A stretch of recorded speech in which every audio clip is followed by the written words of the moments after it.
And Zimbabwe's government economic blueprint outlined in their National Development Strategy is supposed to open the floodgates for easy business and enhanced economic activity. CNBC Africa's Arnold Kwizera spoke to Batanai Matsika, partner at Morgan & Co, about stabilizing the economy for more. Let's watch. We've seen with the new dispensation, or rather the new government that has come into play, is that they've been trying to stabilize things on the fiscus side, because you would note that in yesteryears we had a problem of excessive government expenditures that also triggered hyperinflation. So the strategy here now is to sort of bring sanity in terms of the fiscus management and lower the deficit to acceptable standards in terms of the percentage of GDP. But what the government is really doing is eating what they are killing. And that is why the focus of the drive is on rather revenue collection measures. And that is why we're seeing them increasing some royalties in strategic areas such as mining.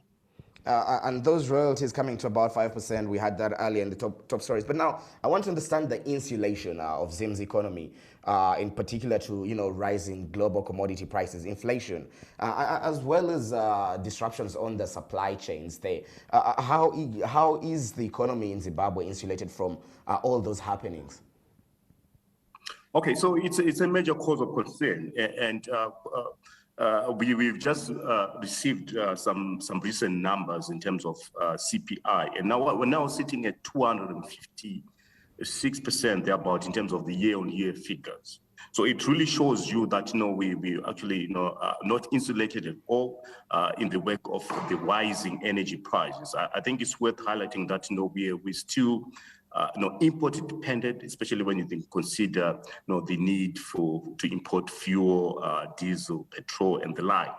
So that has actually triggered a pass-through effect on the domestic economy and inflationary pressures that are building up. So, of course, there's a major cause of concern there, and also the instability of the local currency unit. I think right now, even on the parallel market rates, we're now sitting at 850 ZWLs against the USD. And it shows you that the global risks are actually affecting price levels on the domestic side. And that largely sounds like a trust, a confidence issue. So in a way, how do you introduce measures that will bring about that form of fiscal discipline, both government-wise, and to bring some form of trust from the people, especially when it comes to the demand for the local currency? Yes, so I mean that's a catch-22, because trust issues or confidence issues also trace back from yesteryears when the government actually came up with a number of measures and people lost out in terms of their FCA accounts. So you find that once an economy is dollarized, and then you also then try to introduce your own currency, there's that natural propensity for people to demand more of the more stable currency, which is in this case is the USD. So it also then speaks to the economic policies, speaks to the measures that the government is putting in place. Are they building confidence? Are we seeing an increase in productivity? Is the economy recovering? Because quite clearly a number of indicators are actually on the low side.